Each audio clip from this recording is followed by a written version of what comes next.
Now what I just demonstrated with the ignition switch is actually a Deutsch connector and a crimper.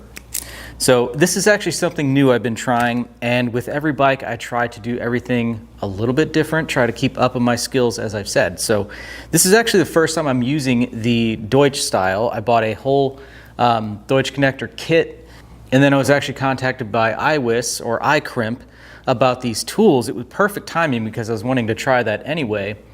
So I've been using these, and this is actually a really cool system. So one thing I'm trying to get over is the lack of strain relief on the sheathing of the wire after you insert your terminal. Now that's because once you insert it into the connector, the silicone boot over here, or the jacket, is actually what is the strain relief. It sits in there about that far. But it's a really cool system. It's waterproof, and these crimpers are pretty dang awesome. So I am enjoying them so far. Now I've been using these on the 14 to like 18 gauge wires.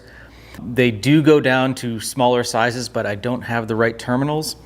And when I'm doing like 20 gauge and stuff like that, I like to use a smaller connector than a Deutsch. So I've been using like JWPMs and stuff, which are also weatherproof.